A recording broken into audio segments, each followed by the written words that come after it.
Deep in the remote hills of East Texas, where the pine forests stretch for miles and the plains seem endless, there once stood a series of camps. They didn't promise gold, they didn't promise land, they promised salvation, but for more than 300 desperate souls who entered between 1845 and 1881, salvation never came. Only a handful ever walked out alive. And those survivors, well, they never spoke above a whisper. Tonight, we're taking you back to the American frontier, to uncover the chilling story of the Damnation family, three brothers who became the most successful serial killers in frontier history, hiding behind the mask of faith and redemption. Before we dive in, a quick warning: this story is not for the faint of heart. If you can handle the darkest chapters of American history, hit that subscribe button, give this video a thumbs up, and let me know in the comments, what state are you listening from? Now, let's begin. The beginning 1845. The year was 1845. Texas had just joined the Union, fresh from its years as an independent republic. The frontier was wild and lawless, a land where men fled from their pasts, and where survival often came at the cost of someone else's blood. It was in this unforgiving land that three brothers arrived from Arkansas, carrying letters of recommendation from Baptist and Methodist congregations across the South. They called themselves the Damnation family. There was preacher Malachi Damnation, the oldest, 35, a tall, imposing man with sharp gray eyes and black hair slicked perfectly in place. His voice, deep, smooth, almost hypnotic, could bring killers to tears and make the guilty beg for forgiveness. Then there was Evangelist Cornelius, 2 years younger. Thin, pale, with hollow cheeks and dark eyes that seemed to read your soul. Cornelius had a terrifying gift: he could look at you and tell you exactly what sins you carried. People swore he had supernatural powers. And finally, Prophet Jebediah, the youngest at 28. Built like a blacksmith, with enormous hands he claimed were blessed by God himself. He said those hands could heal, or punish. Together, these three brothers spread across East Texas, setting up what they called redemption camps, rough circles of canvas tents deep in the woods, miles from the nearest settlement. From the outside, the camps looked harmless, maybe even holy. A ring of tents, a wooden cross in the center, a fire pit for nightly sermons. But inside those camps, that's where the nightmare began. The promise of purification. Word traveled fast on the trails. Cowboys running from the law, gamblers drowning in debt, women desperate to escape brutal brothel owners, even deserters from the Mexican War, they all heard the same promise. The brothers said they could purify your soul, no matter what you'd done. Sin must be burned away like chaff in the fire, Malachi would thunder from the pulpit, his voice echoing through the dark pines, flames dancing across his sharp, angular face. The flesh must suffer so the spirit can soar. And people believed them, even respectable folks, merchants hiding fraud, politicians escaping scandals, even God-fearing families seeking guidance, came to the camps. They'd heard the testimonies. Broken men leaving reborn, quiet and humble, ready to spread the gospel. Newspapers across the frontier called the Damnation family miracle workers. But miracles come at a cost. The first warning. It was August of 1847 when the first cracks in the story appeared. A man named Samuel Hartwell, a cattle driver, stumbled into the town of Marshall, Texas, barely able to stand. The townsfolk didn't recognize him at first. Samuel had been a strong man, broad-shouldered, with hair as black as coal. Now, he looked decades older. His hair was pure white. His hands shook. And his eyes were hollow, like the light had gone out behind them. When he could finally speak, what Samuel said chilled the town to its core. He told the local pastor, William Matthews, about the camp near the waters of Caddo Lake. About the brothers. About the things they did in the name of salvation. They said the pain would cleanse my soul, Samuel whispered. Brother Malachi, he looked at me, and he knew. He knew about the man I killed. He knew about the money I stole. He even knew about the girl I left in New Orleans, things I never told a soul. The rituals. Samuel described the process. When you arrived, you were stripped of everything, even your clothes. You were given a rough, burlap robe. Then came the confession. Cornelius would sit across from you, pen scratching in his leather ledger, writing down every sin. If he thought you were holding something back, Prophet Jebediah would use his blessed hands to help you remember. Samuel said the pain was beyond imagining. Once the brothers believed you were clean, the real purification began.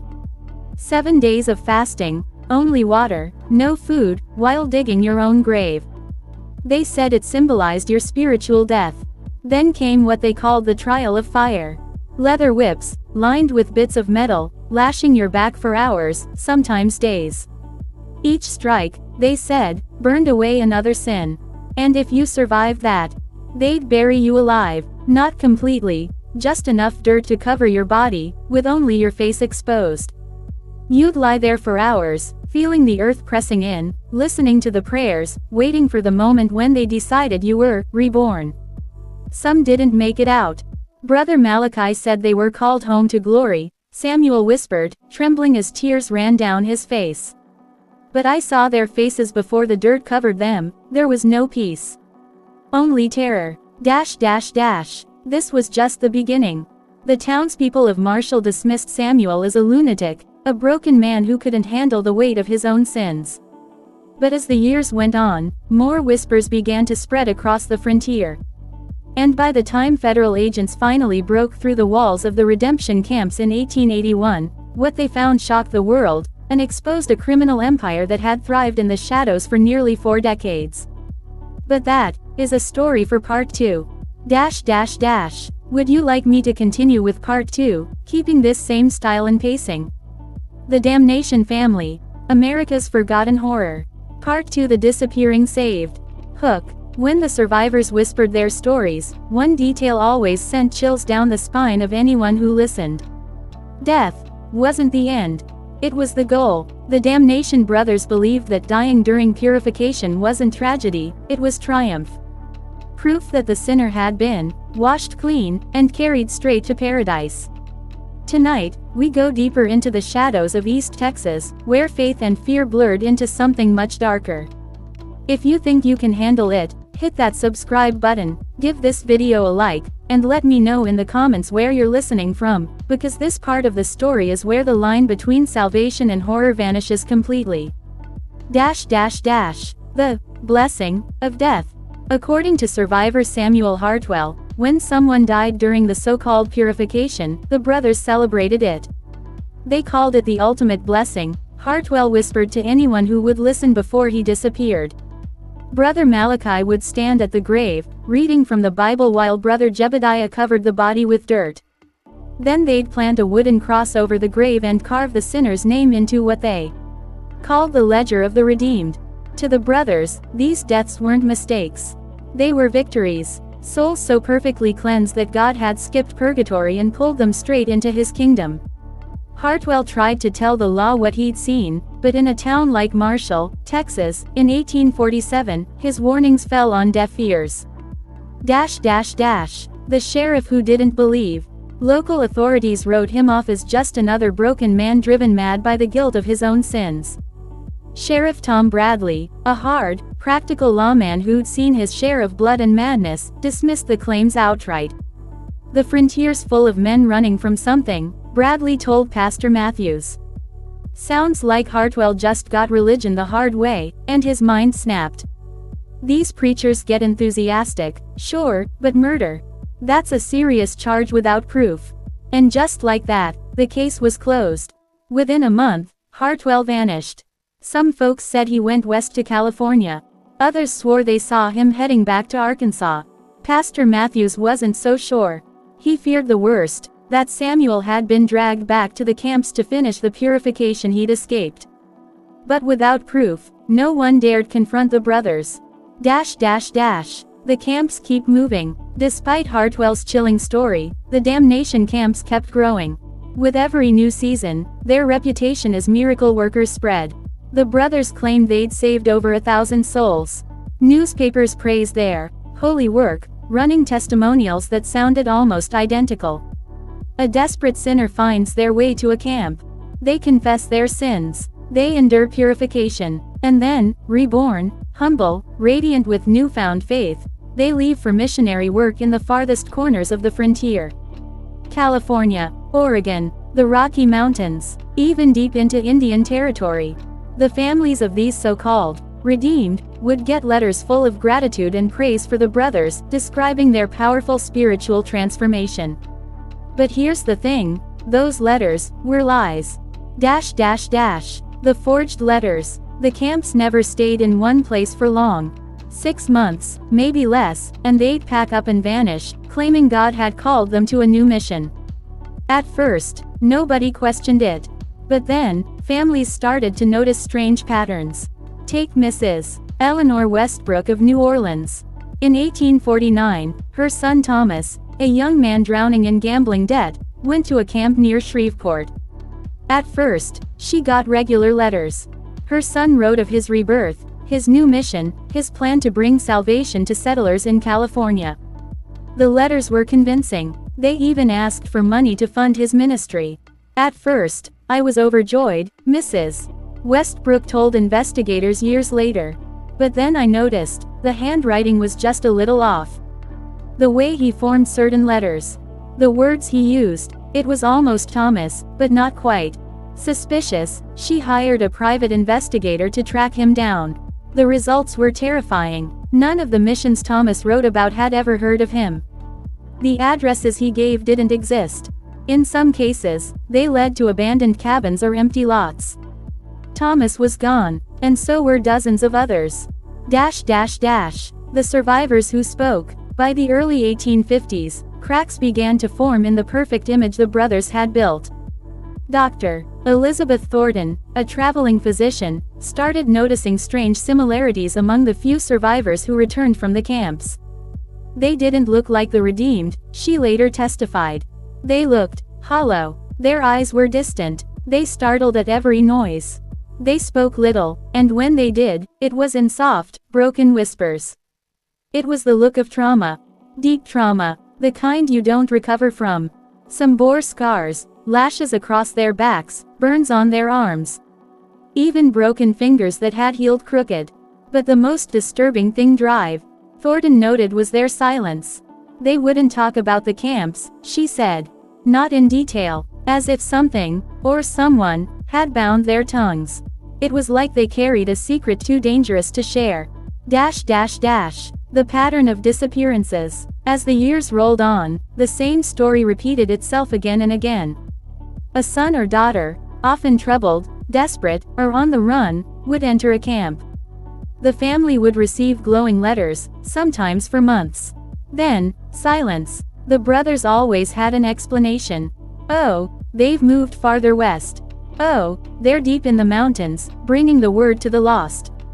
Oh, the Lord has called them to a life of solitude and prayer. And just like that, the trail would go cold. By the mid-1850s, whispers had turned into rumors. And rumors, into fear. But fear isn't proof. And on the lawless frontier, without proof, there was nothing anyone could do. The doctor's warning. By 1856, Thornton had seen enough. She began documenting everything. Every scar, every symptom, every whispered story from the few survivors willing to talk. These men and women, she wrote in her notes, do not speak of salvation. They speak of darkness. They speak of pain. They speak of something unholy dressed in the robes of faith. Her warnings would go mostly ignored.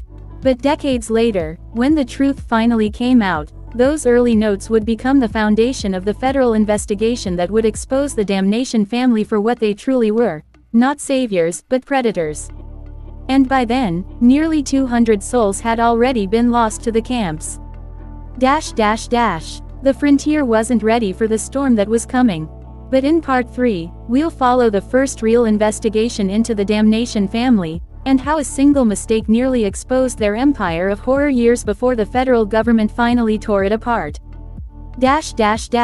Would you like me to start building part 3 now, keeping the same pacing and eerie storytelling? The Damnation Family, America's Forgotten Horror. Part 3: The Ranger's Hunt. Hook. Some people join the church to find God. Some people join to hide from the devil. But what happens when the devil builds the church himself? Tonight, we pick up where we left off, with a Texas Ranger following a trail of blood and whispers through the dark heart of East Texas. If you're new here, make sure you hit subscribe, because the things you're about to hear will make you question everything you thought you knew about faith, justice, and the price of redemption. The Broken Survivors. By the late 1860s, Elizabeth Thornton had seen enough to know that something was deeply wrong in the redemption camps.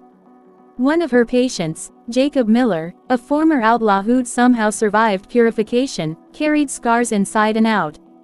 He'd wake up screaming about the pit, about the ceremony of ascension.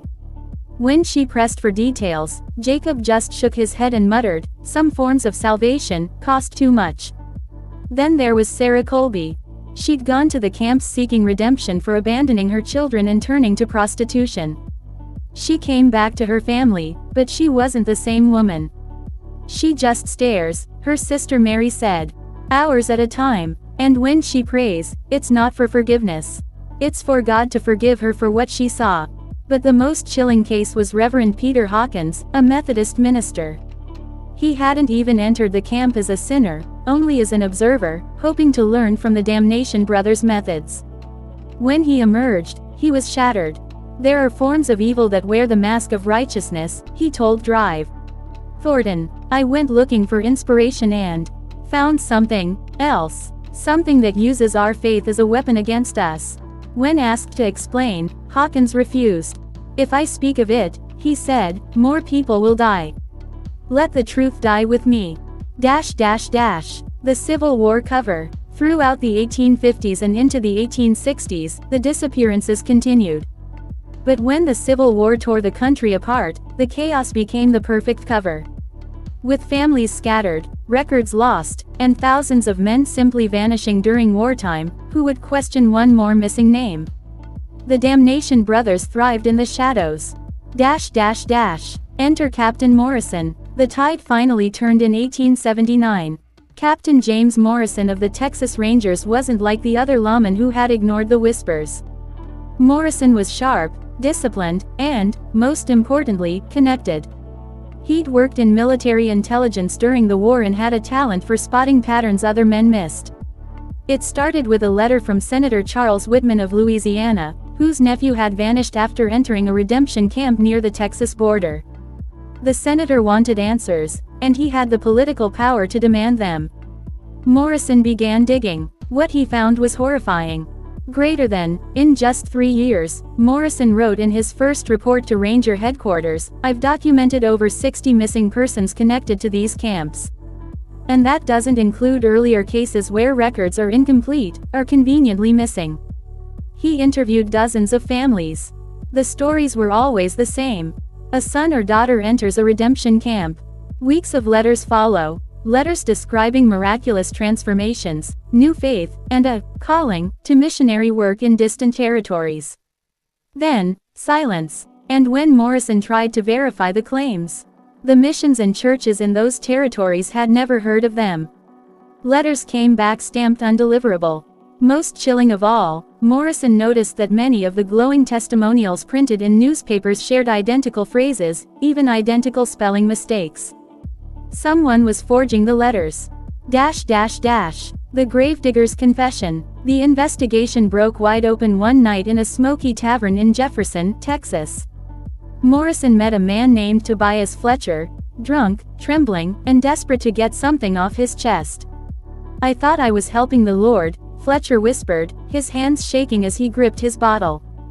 "Brother Malachi said I was blessed to help with the purification of souls, but some of those graves weren't for show."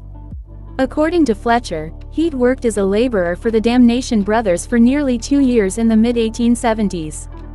He'd dug the graves, he'd seen the burials, and he knew that not everyone in those shallow holes had ascended. Some of them, Fletcher said, lowering his voice, were still alive when the dirt covered their faces. Then, the details turned even darker. Brother Jebediah, the one with the blessed hands, used those hands not just to heal, but to hurt. He could keep a man alive for days, drawing out information, bank accounts, property deeds, family secrets. When they had what they wanted, they killed them. They'd write letters to the families, Fletcher said, his voice cracking. Pretend the poor souls were off spreading the gospel. Money would come pouring in.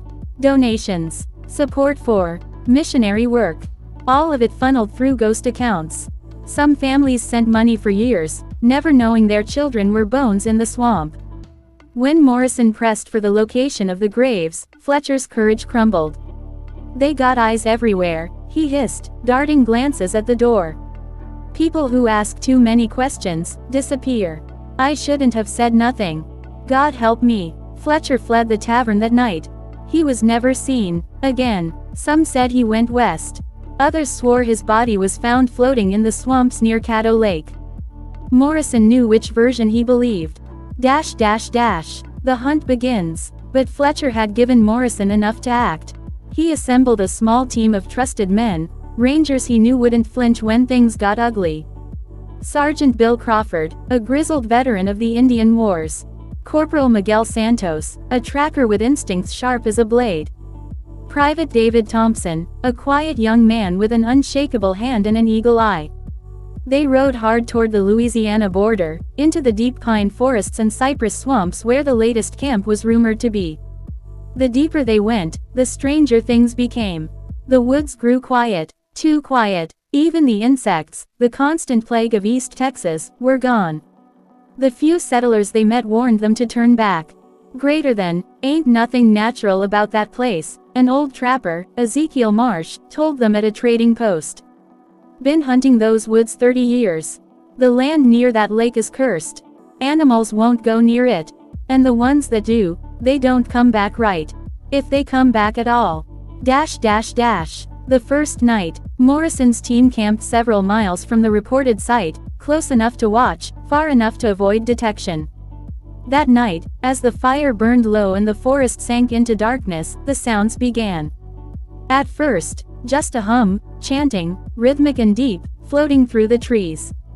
Then, screams, not the sharp, panicked screams of someone hurt. These were different, long, drawn-out wails that didn't sound entirely human. Morrison wrote later in his official report. Greater than, it wasn't the sound of a man in pain. It was the sound of a soul.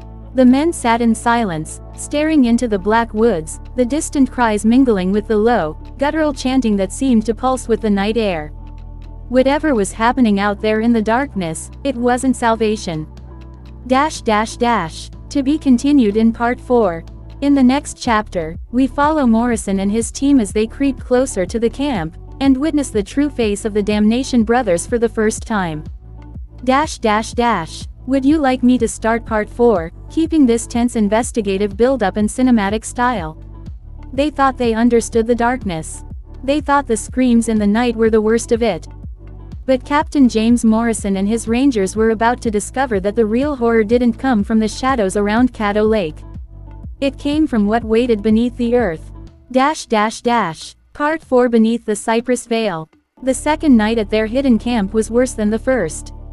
The rangers barely slept. Every hour, the sound of chanting drifted across the swamp, low, guttural voices that rose and fell like waves, accompanied by screams that froze the blood in their veins. Private David Thompson gripped his rifle tighter. It's not just torture, he whispered to Sergeant Crawford, his voice shaking. That ain't a man screaming. He didn't finish the thought. Captain Morrison stared into the darkness, his jaw clenched. He had heard the cries of dying men on battlefields from Shiloh to Appomattox, but this was something else. There was no pain in those voices, only pure terror. By dawn, the swamp was silent again. Tonight, Morrison said, his voice sharp and steady, we find out what they're hiding. They moved at dusk, navigating narrow game trails that twisted through the thick cypress groves. The trees loomed overhead like skeletal giants, their roots rising out of the black water like grasping hands. Corporal Miguel Santos, their tracker, moved in front, his eyes sharp. Fresh tracks, he murmured. At least a dozen men. Heavy boots. Heading that way, he pointed toward a faint glow in the distance, a pale, flickering light bleeding through the trees. The closer they got, the stronger the smell became, a sickening mix of smoke, sweat, and something far worse, rot. When they reached the edge of a clearing, the men froze. The camp was smaller than Morrison expected, no more than a dozen wooden shacks arranged in a rough circle around a central pit. But what caught his attention wasn't the buildings. It was the pit itself. A wide, yawning hole in the earth, lined with crude wooden beams. Smoke curled up from it in thin, gray tendrils, carrying with it that same sickening stench. And the chanting was coming from below. God Almighty, Crawford muttered under his breath, gripping his revolver. What the hell are they doing down there? From their vantage point, they could see figures moving around the pit. Men in dark coats, their faces hidden beneath wide-brimmed hats. The Damnation Brothers. At the edge of the pit knelt a young man, maybe 20, his hands bound, tears streaking his dirt-stained face. One of the brothers, a tall, gaunt man with hollow eyes, pressed a hand to the boy's forehead and began speaking in a language none of the Rangers recognized. Then the boy screamed. The sound was raw, primal, and it carried through the trees like the cry of a wounded animal. Morrison's stomach turned as the boy convulsed, his body twisting unnaturally before going completely still. The chanting stopped. Two of the brothers stepped forward, lifted the lifeless body, and lowered it into the pit. Thompson swore under his breath. They're killing them, burying them alive. No, Morrison said quietly, his eyes locked on the scene below. This is worse than that. They're feeding something. The Rangers pulled back into the shadows, their hearts pounding. Back at camp, Morrison spread a crude map of the area on the ground, his lantern casting uneasy shadows across the paper. There's something under that camp, he said. Something they're hiding. We need proof before we go in. We need to dig. Crawford shook his head. You think they won't notice? Those bastards got eyes everywhere. That drunk Fletcher said it himself. Santos spoke up, his voice low but steady. If we don't bring evidence, nobody in Austin will believe us. They'll think we went crazy in the swamps. Morrison stared at the map for a long moment, then nodded. Tomorrow night, we'll go back. Quiet. We dig near the edge of that clearing. If we find anything, we ride to Jefferson by dawn. The following night, the swamp was quiet, too quiet. Even the frogs and night birds seemed to sense something was wrong. The Rangers moved like shadows through the trees, every step careful, every breath slow. When they reached the edge of the clearing, the camp appeared deserted. No fires, no chanting, no movement. Something's off, Crawford muttered. Stay sharp, Morrison said. They slipped into the clearing, their shovels silent as they sank into the damp earth near the edge of the pit. Thompson was the first to hit something solid. Cap, he whispered, his voice trembling. You better see this. They scraped away the dirt, revealing a pale, skeletal hand protruding from the soil, its fingers curled as if clawing for the surface. The stench hit them a moment later, the sweet, cloying reek of rot. Sweet Mother of God, Santos gagged, covering his mouth with his sleeve. Morrison crouched, brushing away more dirt. The hand wasn't alone. Beneath the soil lay dozens of bodies, men, women, even children, stacked like cordwood, their faces frozen in expressions of terror. And then they heard it. A sound from the pit. Not chanting this time, not screaming. A low, guttural growl, deep and wet, like something alive. Back, Morrison hissed. Everyone back. Now. They barely made it to the tree line before the first scream ripped through the clearing. It wasn't human. It was something far older, far hungrier. Then came the light, a blinding, unnatural light that erupted from the pit, flooding the clearing and turning the night to day. From the shadows, Morrison watched in horror as the ground around the pit began to move, heaving like something beneath the earth was waking. Run, Morrison said, his voice steady despite the terror twisting in his gut. Run, now. They didn't stop until they were miles from the camp, their chests heaving, their clothes soaked with sweat and swamp water. When they finally caught their breath, Thompson turned to Morrison, his face pale. Cap, what the hell was that? Morrison didn't answer, because deep down, he already knew. Whatever the Damnation Brothers were worshipping, whatever they were feeding beneath that cursed soil, it wasn't human. And it wasn't finished. Dash dash dash. To be continued. Dash dash dash. Would you like me to write part 5 with the same terrifying, cinematic style, starting right where this leaves off? They thought running would save them. They thought the swamp would hide their tracks. But the darkness beneath Caddo Lake had already tasted their fear. And it was coming for them. Dash dash dash. Part 5. The swamp hunts back. The Rangers didn't stop moving until the stars faded and the first light of dawn burned away the mist. Mud clung to their boots.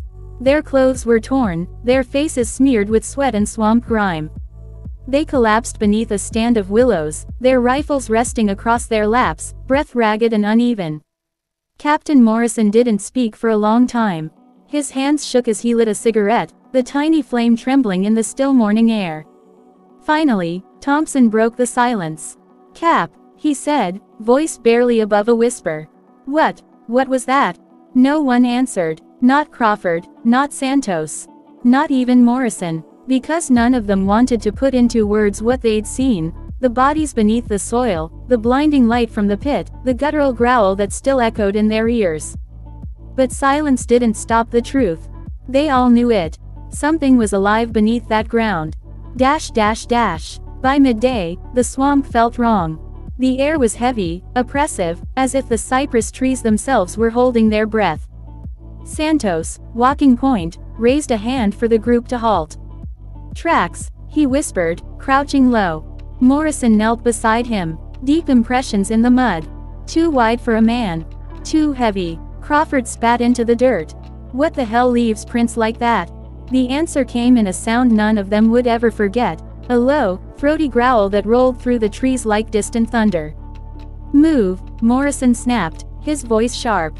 "Now." Dash dash dash. By the time the sun dipped below the horizon, they'd found a narrow stretch of high ground and made camp. The swamp grew restless as night fell. Strange splashes echoed in the distance, followed by rustling in the undergrowth, too deliberate, too heavy to be animals. Morrison ordered 2 men on watch. At midnight, Crawford shook him awake. "Cap," the sergeant hissed. "You need to see this."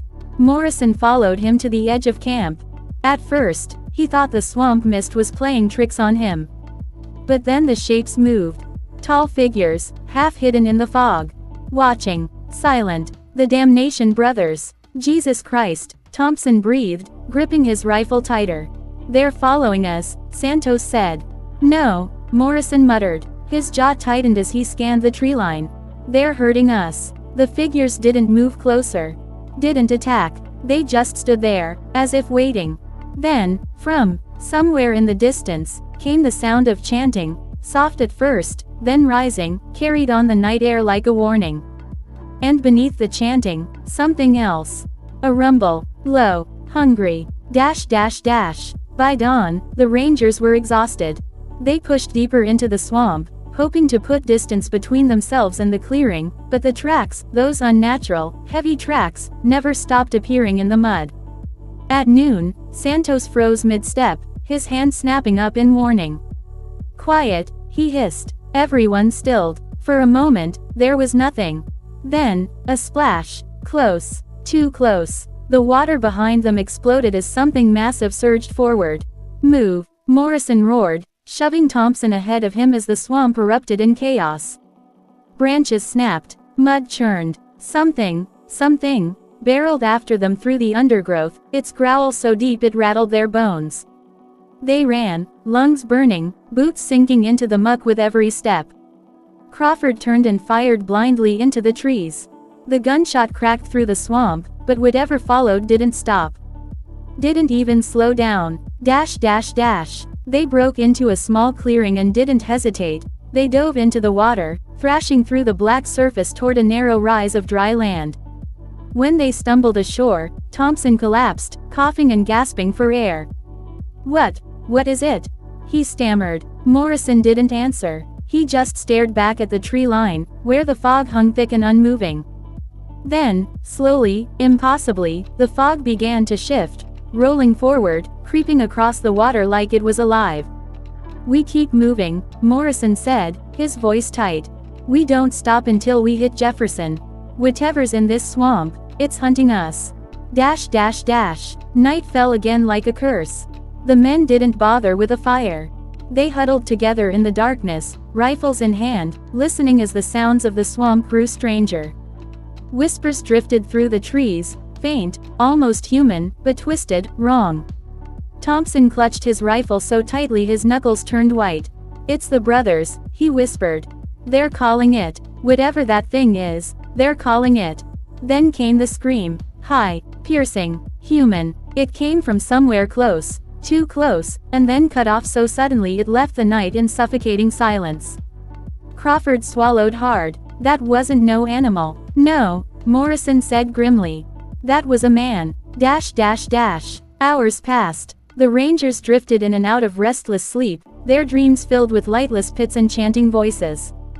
Just before dawn, Santos shook Morrison awake. His face was pale, his hands trembling. "Cap," he whispered, pointing toward the waterline. "Look." Morrison followed his gaze, and froze. There, half submerged in the mud, was a boot. Attached to a leg, attached to the bloated, mangled body of a man, his face pale and torn, his chest carved with strange symbols that glowed faintly in the pre-dawn light. "It's Fletcher," Thompson whispered, his voice shaking. "That's the drunk. From Jefferson. Dear God." Morrison knelt beside the corpse, bile rising in his throat. The man's eyes were gone, empty sockets staring into nothing. His mouth was twisted into a silent scream. And around his neck, on a length of rotted rope, hung a small, carved token, a crude figure, its shape twisted and wrong, its wood blackened as if burned. Santos took a step back. "They're leaving us messages," he said, voice trembling. "Marking us." Before Morrison could respond, the water behind them rippled, slow, deliberate, like something massive shifting just beneath the surface. Then came that sound again. That low, guttural growl that seemed to vibrate through the ground itself. The men froze. Then, slowly, from the fog, a voice whispered. "Hoarse, inhuman, leave, or be taken." Dash dash dash. Morrison's hand tightened on his rifle. "We leave," he said, his voice hard but quiet. "Now. Jefferson. Full speed. No stopping, no looking back." But deep down, every man in that swamp knew the truth. It didn't matter how fast they ran. Because whatever they had awakened in the darkness wasn't going to let them leave. Dash dash dash. To be continued. Dash dash dash. Would you like part 6 to be the final, most terrifying climax, with a bloody showdown at Caddo Lake? The swamp wasn't quiet anymore. It was breathing, and with every inhale, the darkness drew closer.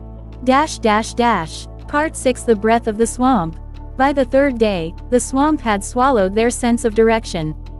No matter how many miles they trudged, every path felt the same, twisting corridors of moss-draped cypress, the stagnant water beneath their feet black and endless. Even Morrison, steady as iron, was beginning to fray at the edges. "We've been moving east since sunrise," Santos muttered, his eyes darting nervously through the trees. "We should have hit the river by now. We should have." "Shut it," Morrison snapped. His voice was rough, raw from shouting orders that no one wanted to follow anymore. "Keep walking." But there was no denying it. They were lost, and the swamp knew it. Dash dash dash. By dusk, the air had turned thick and heavy, like something alive pressing against their skin. Crawford slowed his pace, his boots sucking loudly in the mud. "Feels like we're being pushed back," he muttered, sweat streaking the grime on his face. Like it don't want us leavin'. "Then we push harder," Morrison said, though even he could hear the hollowness in his own words. A splash sounded behind them. They froze. The water rippled in slow, lazy circles, as though something massive had moved just beneath the surface. Thompson raised his rifle, his hands shaking. "Tell me you heard that," he whispered. "Keep moving," Morrison ordered. "Don't look back." But Crawford did, and what he saw rooted him to the spot. A figure, tall, impossibly thin, its skin a slick, gray pallor that glistened like wet stone, standing half submerged in the water, its hollow eyes fixed on them. The swamp exhaled, and the thing stepped forward. Dash dash dash. "Run," Morrison hissed. They bolted, thrashing through the mud and water, branches whipping their faces, lungs burning with panic. Behind them, the sound of pursuit. Slow, deliberate splashes that somehow grew closer with every stride. Santos screamed as something brushed against his leg beneath the surface. He spun, fired blindly into the water. The gunshot cracked like lightning, but whatever stalked them didn't stop. Didn't even flinch. Dash dash dash. They didn't stop until they collapsed onto a stretch of dry ground, gasping for air, their bodies trembling from exhaustion. Thompson was the first to speak. That thing, it wasn't human, Crawford interrupted, his voice hoarse. God help me, Cap, it wasn't human. Morrison didn't argue. He stared into the tree line, his rifle gripped tight, every muscle in his body screaming to keep moving. Then, faint but clear, came the chanting. Low, distant, ancient. The brothers, Santos whispered, his eyes wide with terror. The sound grew louder, closer, until it seemed to echo from every direction at once. And with it, a change in the air, the thick, humid stench of rot growing sharper, heavier, as though the swamp itself was rotting from the inside out. Dash dash dash. When darkness fell, the mist returned.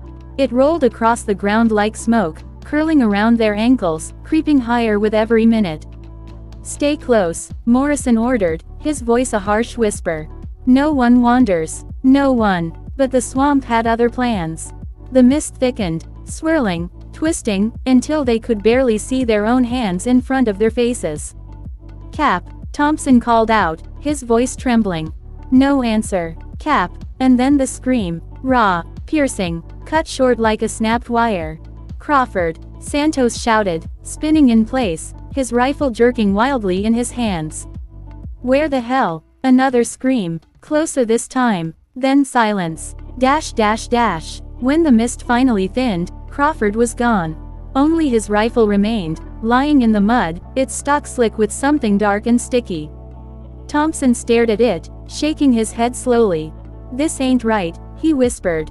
This whole place, it ain't right.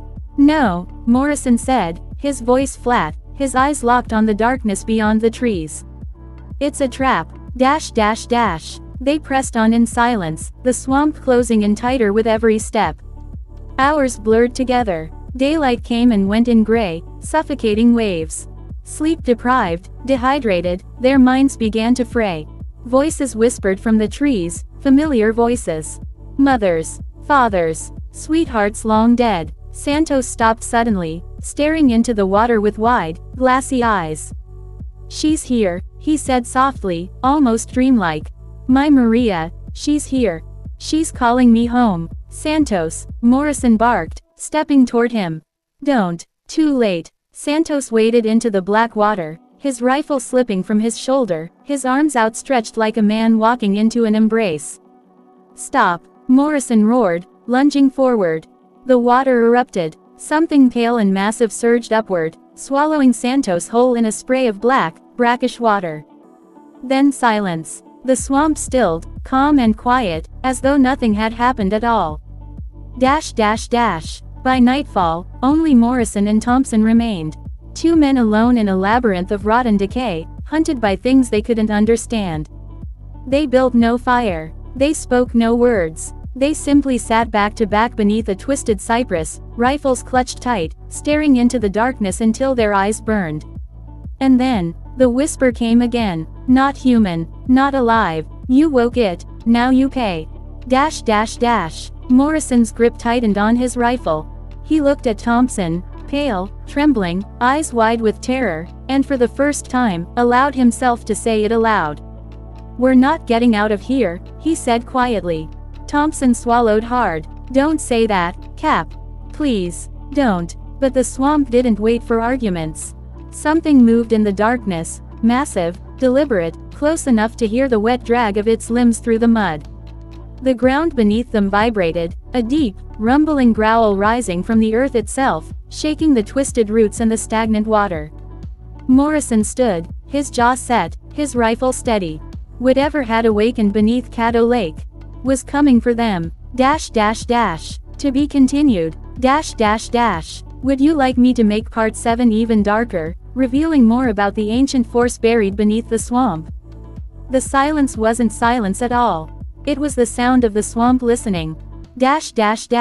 Part 7. The Watchers in the Dark. Morrison had learned to recognize the swamp's moods. The nights when the trees were still, when the water lay flat and unmoving, were the worst. Those nights meant the swamp was hunting. And now, as he and Thompson crouched in the darkness, their rifles trembling in their hands, the stillness pressed down like a weight. "Cap," Thompson whispered, barely moving his lips, "it's out there." "I can hear it." Morrison didn't answer. He could hear it too, the wet, dragging sound in the mud, slow and deliberate. Closer with every breath. Then came the whisper, "You don't belong." The voice was everywhere, in the trees, in the water, inside their skulls.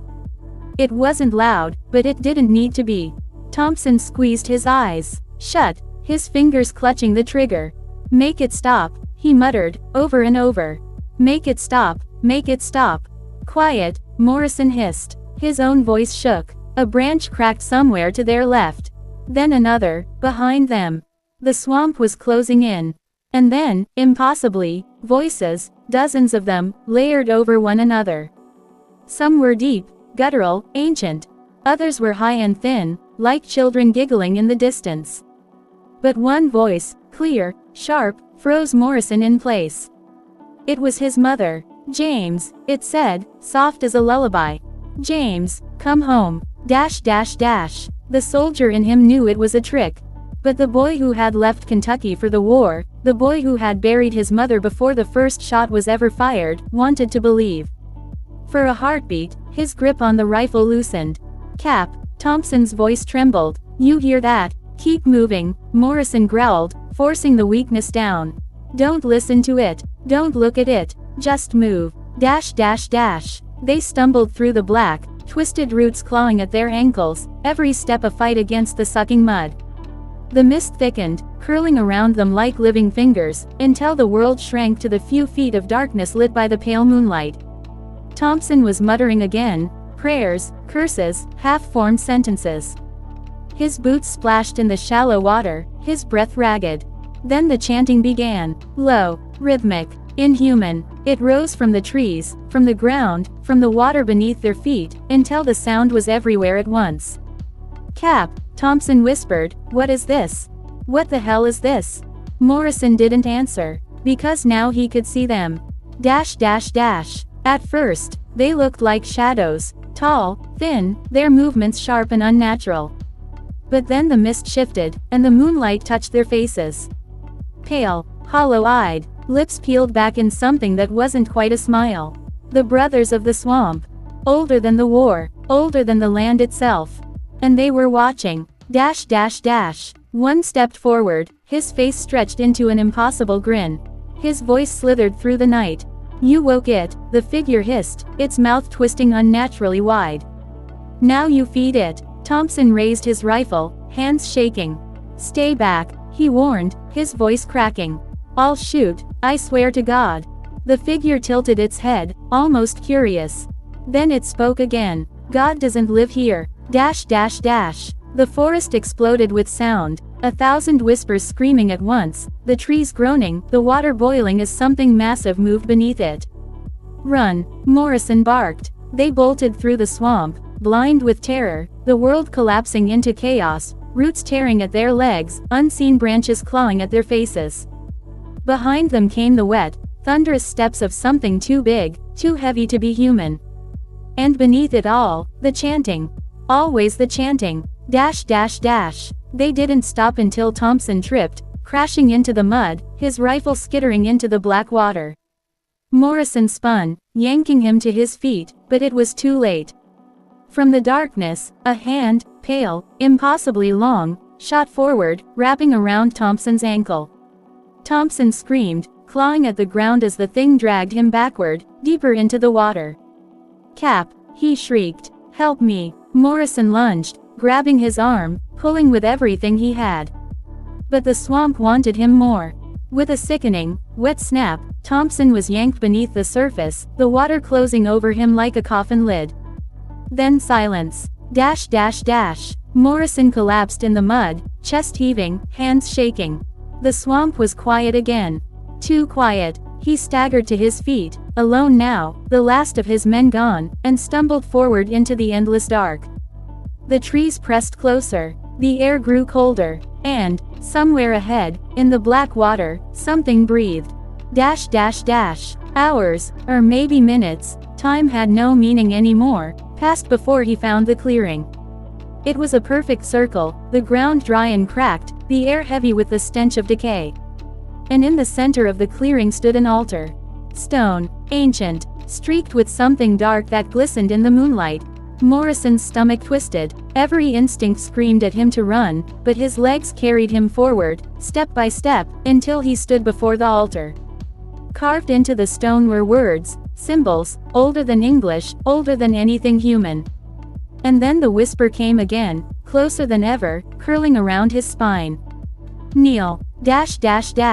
He didn't want to. Every fiber of his being rebelled. But the swamp didn't ask. His knees buckled, his body dropping hard to the ground. The shadows moved around him, circling, chanting in a language that made his ears bleed. And then, rising from the altar itself, came the shape. It was too large, too wrong to look at for more than a second. Its form shifted, human, animal, something far worse, and its voice was 1,000 voices, all speaking as one. You woke us, soldier. Morrison's breath came in sharp, ragged gasps. What do you want? The thing smiled, if that twisting of its face could be called a smile. We want you. The ground trembled, the trees shook, and Morrison realized, with cold, clear certainty, that the swamp wasn't haunted. The swamp was alive, and it was hungry. To be continued. Would you like part 8 to reveal the origin of the ancient entity, or should I keep the mystery alive and focus on the escalating horror? The swamp had no sky, no stars, just an endless, living black that swallowed everything, except him. Part 8 The Altar of Forgotten Gods. Morrison could not move. The air around the clearing was thick and heavy, like breathing through wet cloth. The altar loomed before him, its ancient carvings glowing faintly in the moonlight, symbols that seemed to writhe when he looked too closely, twisting into shapes that hurt his eyes. The voice came again, sharp and deep, vibrating through his bones. Kneel deeper, soldier. Give yourself. Morrison's hands trembled against the cracked earth. His body obeyed though his mind screamed, as if the swamp itself had burrowed into his muscles, stripping away his will. A shadow shifted at the edge of the clearing, tall, skeletal forms, their movements jerky, unnatural, as though the laws of flesh and bone no longer applied. The brothers. Their hollow eyes locked on him, unblinking. One stepped forward, his skin stretched thin over a skull too sharp, his grin carved too wide. You've come far, it whispered, its voice a rasp of dead leaves. But not far enough. Morrison wanted to speak, to curse them, to fight, but when he opened his mouth, only a ragged whisper escaped. What are you? The shadows tilted their heads in unison, as though amused. The one nearest to him bent closer, its stench of wet earth and rot choking the air. We are what was here before you carved your borders. Before your wars. Before you gave names to things that do not want them. Another voice, this one high and sharp, cut through the dark. Your blood is young, your bones still remember the sun. That makes you interesting. Something shifted in the center of the altar, the stone cracked, bleeding black water that bubbled and hissed as it hit the ground. From the widening split, something began to rise. It wasn't human, it wasn't even alive, not in any way Morrison could understand. The thing's body was fluid and shifting, a mass of writhing limbs and faces, their mouths open in silent screams. Each time he blinked, its form changed, a towering beast with horns like dead trees, then a pale child with hollow black eyes, then something shapeless, endless. And through it all, the voice. Do you know our name? Morrison shook his head, throat dry, his breath coming fast and shallow. You will. The clearing pulsed with a sickly light, green and wet, illuminating the carvings on the stone. Morrison's eyes burned as he recognized one shape, a circle with 3 slashes through it. He'd seen it before, weeks ago. scratched into the trunks of trees near camp. On the skin of the first soldier they'd found floating face down in the water, his chest torn open like an offering. The thing, whatever it was, moved closer, its many faces twisting in mockery of humanity. "You brought war to our land," it whispered, its voice a chorus of thousands. "You spilled blood in the water. And now the water will take you." Morrison stumbled back, the mud sucking at his boots, but the shadows closed in behind him, skeletal fingers brushing his shoulders, holding him in place. The thing tilted its head, its thousand mouths smiling. "Run, little soldier. Fight, pray, it doesn't matter." The ground split beneath his feet, water and mud churning like a living thing, and the clearing filled with a roar, not of the swamp, but of something far deeper, older. Then the world went black. When Morrison woke, the air was different. Still heavy, still thick, but quiet, too quiet. He sat up slowly, mud caked to his uniform, and looked around. The clearing was empty, the altar gone, the trees stood silent, their twisted branches unmoving. For one sharp, painful moment, Morrison thought it had all been a nightmare, a fever dream born of hunger, exhaustion, and fear. Then he saw the mark, carved deep into the flesh of his forearm, raw and bleeding. The same circle with 3 slashes. His stomach turned, bile burning the back of his throat. He staggered to his feet, his legs shaking, and forced himself forward, through the trees, through the endless black. Every step felt wrong. The swamp watched him. Branches seemed to shift as he passed, bending just enough to brush against him. The water rippled, though there was no wind.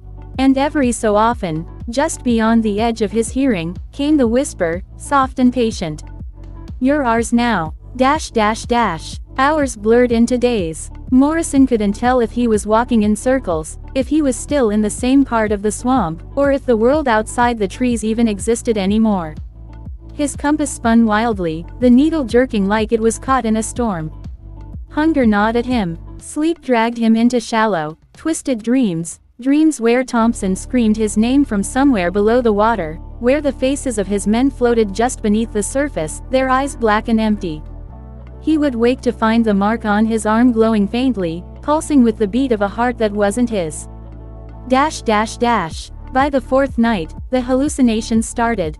Voices. Footsteps that weren't his. Flickers of movement in the corner of his vision, shapes darting between the trees, too fast to catch, too silent to be real. But when he stopped, when he turned to look, the swamp stared back. Always staring. On the 5th day, he reached the river. Or what should have been the river. Instead, he found black water, still and endless, stretching farther than he could see. In the center of the water, barely visible through the mist, was a structure, an old steeple, half submerged, its wooden cross broken and twisted. A church, the remnants of some forgotten settlement, swallowed by the swamp. Morrison stared at it, his breath catching in his throat, because he could hear them. Voices, prayers, and, beneath it all, a hymn, low and haunting, in a language older than God. The mark on his arm burned. The whisper came again, softer this time. "Come to us." And without meaning to, without wanting to, Morrison stepped forward, into the water, toward the steeple rising from the black. To be continued. Would you like part 9 to explore what's hidden inside the sunken church, or should we keep the setting in the cursed swamp as he descends further into madness? The hymn didn't sound human. It wasn't sung so much as breathed, every note wet, ragged, and alive, slithering straight into Morrison's skull. Part 9. The Drowned Church. The black water clung to his uniform like oil as Morrison waded deeper, step by reluctant step. The steeple loomed above the mist, cracked and crooked, its splintered cross pointing like a skeletal finger to a heaven that had long abandoned this place. Each step sank him further. Each step burned the mark on his arm, the raw lines glowing faintly like embers beneath his skin. Behind him, the swamp whispered. Ahead, the hymn grew louder. He tried to turn back once. Just once. The water around him stiffened, thickening like tar. Something brushed against his leg. Something slick and cold, wrapping around his ankle in a gentle, almost tender hold. The whisper came again, closer this time. "No turning back, soldier. Not now." Morrison froze, his breath shaking as the thing beneath the surface loosened its grip. His legs moved without his consent, carrying him forward, until the mud gave way to the warped wood of the church's half-submerged steps. Dash dash dash. The door was gone, or maybe it had never been there. Only darkness stared back at him. And then, faintly, the shape of pews. Of broken windows. Of people. Dash dash dash. He blinked, unsure if the exhaustion was playing tricks on him, but no, they were there. Dozens of figures sitting in the flooded pews, their heads bowed in eerie unison, their bodies half submerged in the black water. None of them moved, none of them breathed, and yet the hymn poured from them, each note vibrating the walls, shaking the broken crucifix that hung crooked above the altar. Dash dash dash. Morrison's boots creaked on the warped floor as he stepped inside. The stench hit him first. Not rot, not exactly. Something older, like earth turned over after centuries of sleep, damp and suffocating. The congregation didn't react, not until he reached the aisle. Dash dash dash. Every head turned at once. The sound of wet, twisting necks cracked through the silence. Dozens of milky, lifeless eyes locked on him, glowing faintly in the dim light. And together, as one, they spoke. "Welcome home." Dash dash dash. Morrison staggered back, his breath hitching. What do you want from me?" A voice answered, not from the congregation, but from deeper inside the church. From the altar. "We don't want." The sound was everywhere at once, the walls, the water, inside his skull. "We take." Dash dash dash. The water surged. The pews shook, their sodden wood creaking under invisible weight. Figures began to rise, their soaked clothing clinging to their twisted forms. Skin sloughed from their arms in strips, revealing slick muscle and exposed bone beneath.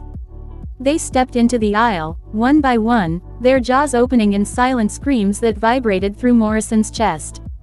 Dash dash dash. He turned to run. The door, gone. The entrance sealed by the same black water, now rising, swirling like a living thing.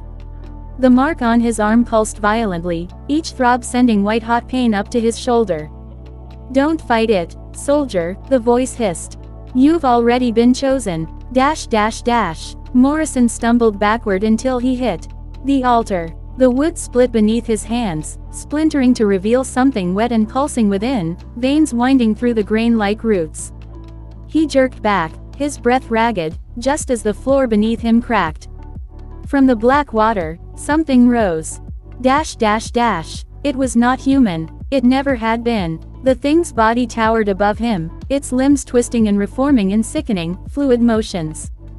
Faces surfaced along its length, men, women, children, their mouths opening and closing soundlessly, their hollow eyes fixed on him. And through every shifting shape, one constant remained, that grin.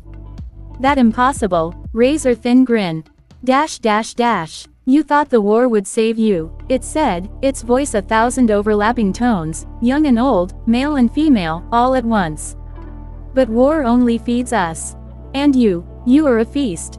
Dash dash dash. The congregation moved closer, their wet footsteps echoing like gunfire against the rotting wood. Morrison's knees buckled. He wanted to pray, to scream, to do anything but stand frozen, but his body was no longer his own.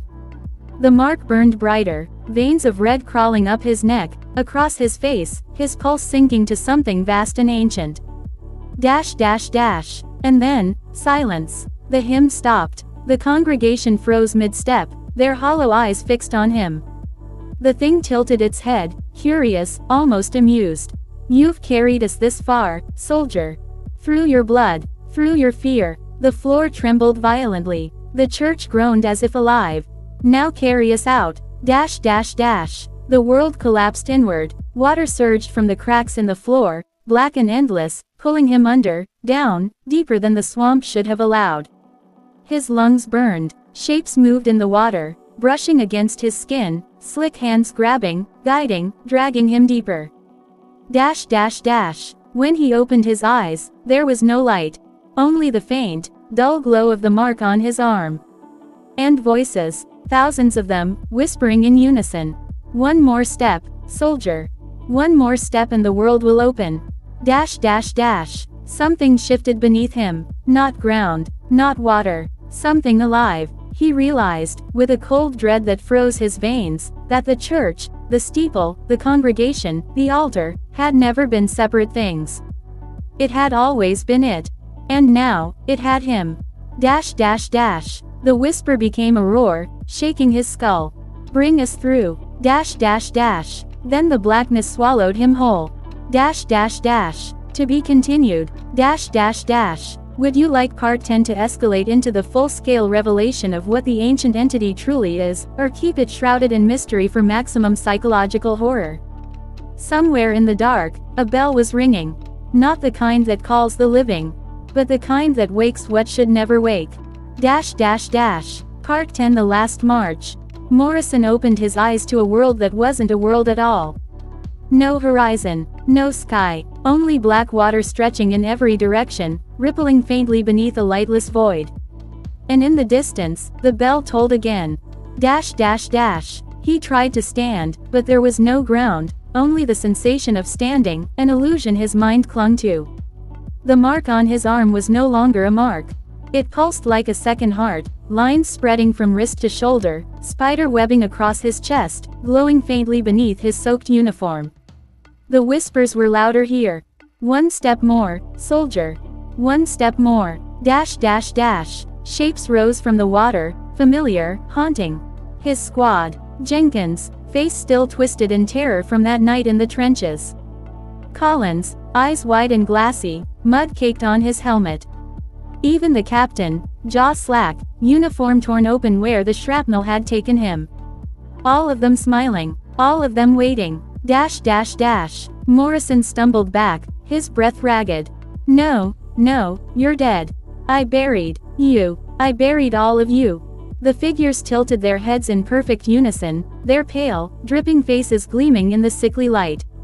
You brought us here. You opened the door. Now march. Dash dash dash. The black water surged forward, coiling around his legs like chains, dragging him forward despite his screams.